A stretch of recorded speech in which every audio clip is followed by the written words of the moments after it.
Am I the a-hole for kicking my stepson out after he tried stealing my necklace while I was asleep?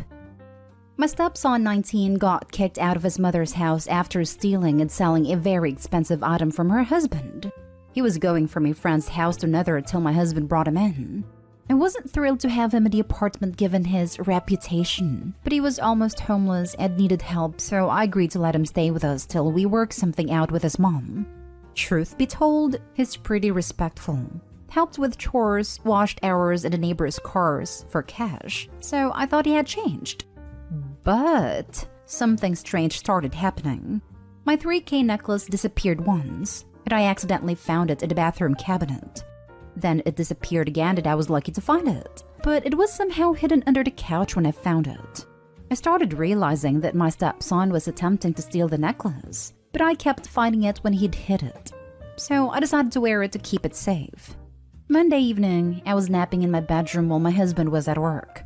I fell into deep sleep, then suddenly got waken up by feeling someone's fingers on the back of my neck.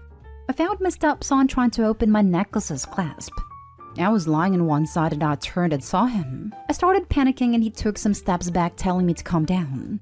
I sat up and yelled asking what he was doing and he started stuttering. I figured he was trying to steal the necklace from me. I yelled at him to get out, then called my husband crying.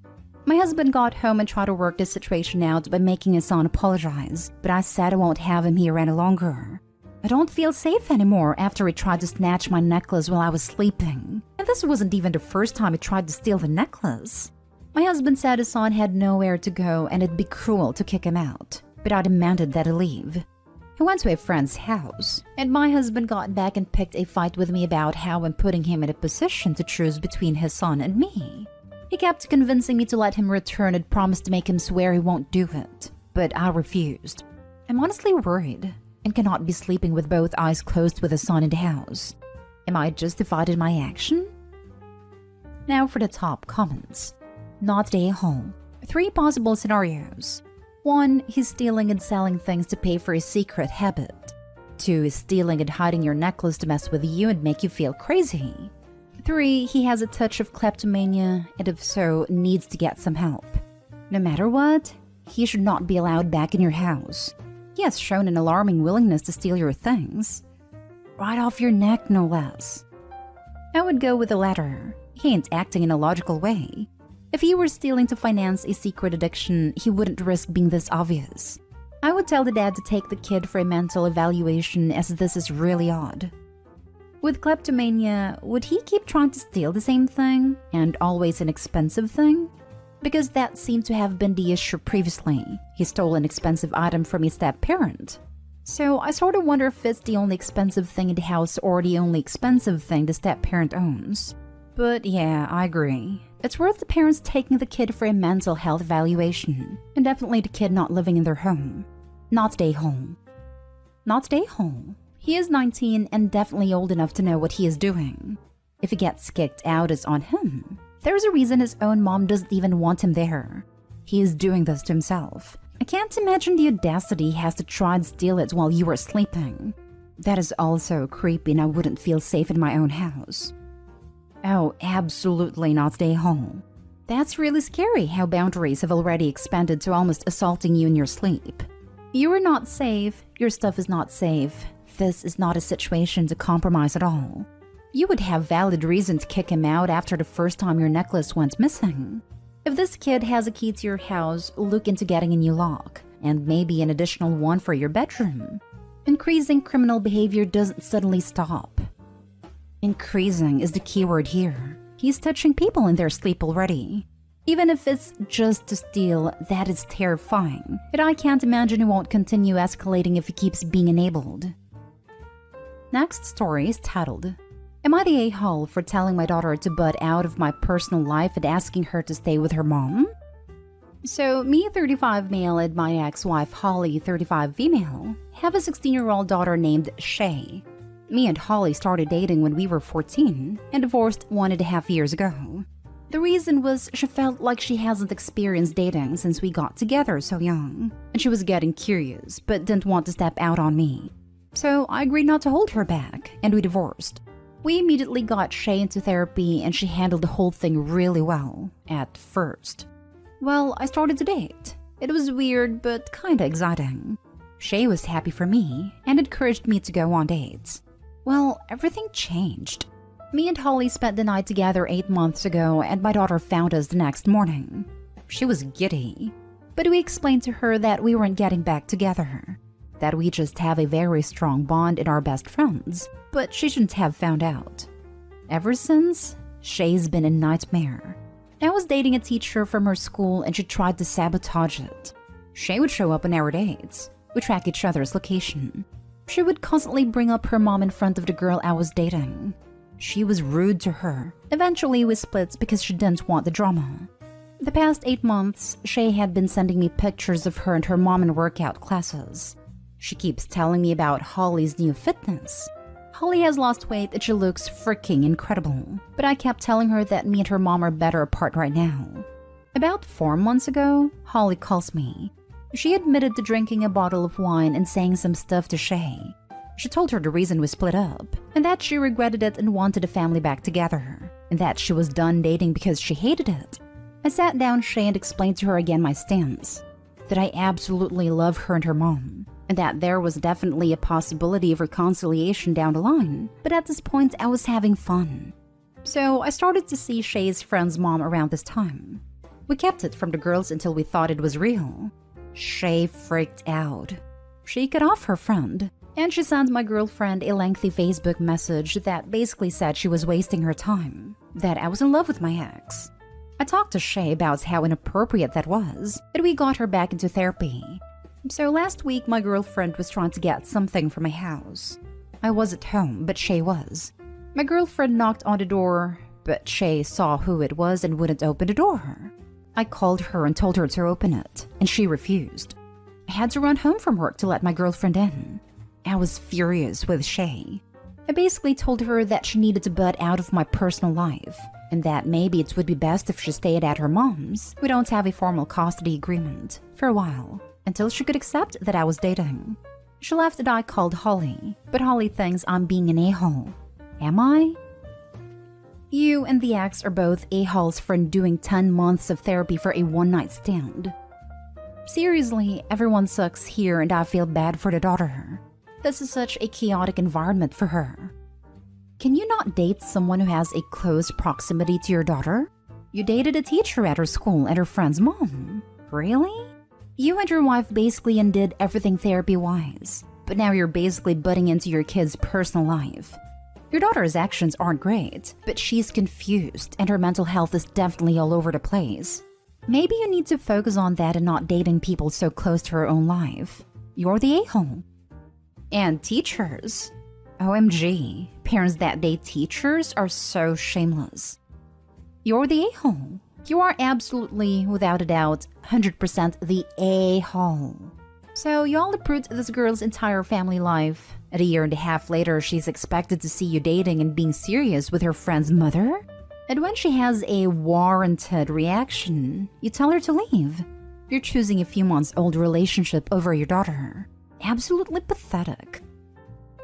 Next story. Am I the a-hole for not equally splitting my deceased mother's fabric in quilts I made for my siblings? I'm male 39, am the youngest of 6 children. I was a surprise kid late in my parents' life, and I was a young teen when my mom started to get antsy and want to get out of the house more. She started taking hobby classes. I got dragged along to each and every one. Because of this, I have a wide array of very weird crafting knowledges. Crochet, knitting, basket weaving, quilting, cake decoration, oil painting. While I'm not a master of any of them, I'm fairly competent. After my mother died, I started using her old crafting supplies to make gifts for my siblings out of her things. Everyone got an afghan, scarf, egg basket, etc. It was my way of making sure mom was still there every year. The quilts are where things get a little hinky. I made 3 quilt tops before I ran out of fabric. There wasn't enough to make them all, and I didn't realize it until I was too deep into the project. I ran out and grabbed some fabric. I did my best to get a really broad variety of scraps to keep it from being obvious. I did a few adjustments, split 2 of the existing quilt tops and added on more using the new scraps. I wanted everyone to have at least some of Mom's fabric in their quilt. When I wrapped them, I didn't bother to put names on them. Everyone just grabbed a package and were delighted to have a nice quilt. It was the last of my mother's crafting projects, and I was glad to be finished with them all. I ended up mentioning to my sister over dinner last week that only one of the quilts was entirely Mom's fabric, because I had run out of fabric. She immediately asked me which one, and I said I wasn't sure who had gotten it. I didn't at the time. I'd explained again that there wasn't enough fabric to go around. She starts to get annoyed, wanting to know why I didn't make sure to give the one that was entirely Mom's fabric to her, since she was the oldest. You can see where this is going. This snowballed. My sister called my other siblings to solve the mystery, and now siblings are all texting and posting pictures of their quilts, trying to figure out who got the real one and who were fakes. I now know, thanks to all the pictures, exactly which one is made entirely of her fabric, but I'm playing stupid. You can't have that much fabric laying in your lap for months without recognizing it. I've gotten more than a few nasty messages about it from the peanut gallery, and all my siblings' friends seem to think that it's insanely rude that I would pull a trick like this. I realize now that I probably should have just broken down all 3 of the quilt tops to spread things around. But God, it was so miserable rushing for months to get them done, only to have to split 2 of them just to expand them back out again. So, am I the a-hole for not giving my siblings an equal share of Mom's fabric in their Christmas quilts? At this point, I feel like I should have just made 3 quilts and explained the problem and let them fight about it. Now for the comments. Not the a-hole. Honestly, if anyone deserved the one that was 100% her fabric, it is you. You were the one who went to the hobby classes with her. You were the one to make sure everyone got something made from her hobby stuff, and you were the one who made everything. It is messed up that they are so ungrateful. Petty says to take back all the quilts and keep them for yourself. Opie's siblings sound so lame, petty, and ungrateful. This is such a sad thing to obsess and fight over. Each quilt has a piece of their mother's fabric, but sadly no good deed goes unpunished. The sister who started this mess sounds like a selfish busybody, since she was okay with the fabric being spread out but thought she was entitled to the full fabric quilt. At least Opie now knows who not to share her secrets with. 100% ungrateful.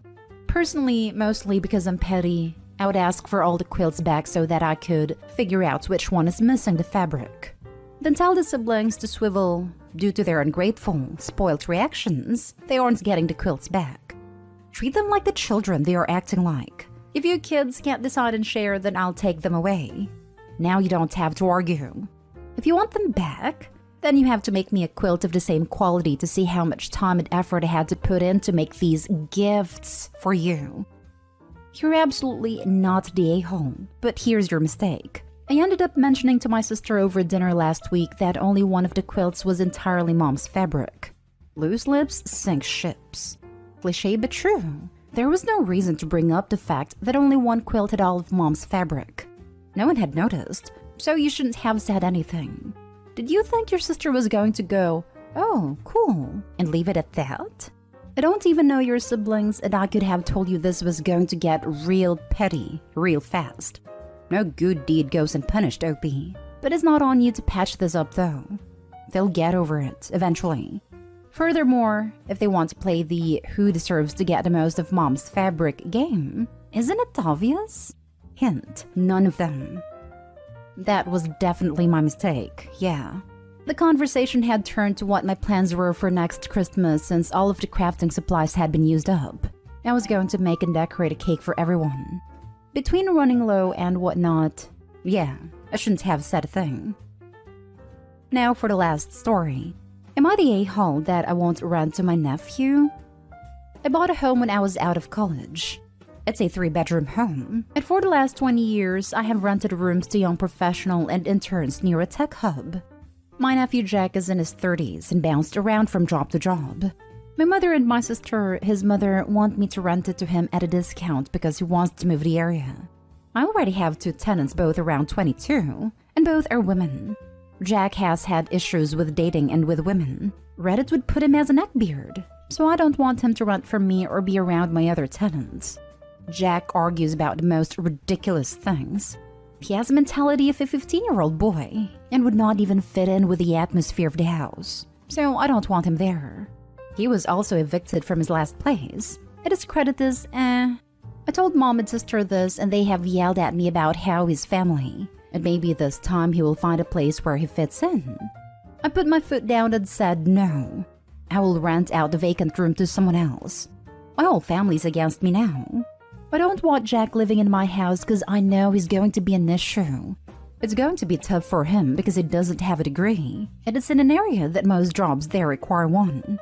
My mom, his grandma, keeps saying I should give him a chance, but in giving him a chance it may be hard for me to move him out, especially since he's already been through the eviction process once. I don't want him to rent from me or be around my other tenants. Enough reason right there, not day home. An eviction offense? Hold him to the same standards you would for normal tenants. Secure your investments. You know he won't leave without a fight already. Let him continue to live in his mom's basement. Agreed. This is a business decision, so the situation should be looked at from a business standpoint. If Opie's family is so put off, they can buy a house and rent to the nephew at a discount. It really takes some gall to try to dictate to other people what they do with their own property/money. Also, if he is as neck-beardy as Opie claims, then it could be a situation where the other two tenants move out to get away from him. So is the family going to step in and make up that loss of income themselves? Doubt it. Opie is totally not day home and in the right. Family can get stuffed. Not day home. Don't mix family and business. Further, even if you did like the dude, if mom and aunt were so keen on him getting a discount, they should pay the difference. But even if they offered, still sounds like a no-go. Cause if he's a neckbeard, he is 1, going to drive away your other tenants, and 2, be a pain in the butt to deal with. Maybe the mom and aunt can rent the whole house from you for him to live in, so he has somewhere to live and you don't lose any income. Not stay home. If they're so concerned, he should live with them. Also, thank you. Looking out for your tenants is especially wholesome, even in the face of family backlash. Question, how the hell is he going to fit into a very young, professional, educated crowd? Doesn't get along with women, while women live there. No. Argues about everything. There are people who are going to know more than him and he is going to argue. No. Is your family loony? They think he hasn't found his place in life yet. Christmas? He was yelling at everyone to invest in crypto and calling people stupid who disagreed with him. I'm not going to run to him after this many anti-A responses. I get tunnel vision with my family, but they are making it look like I'm the crazy one in this.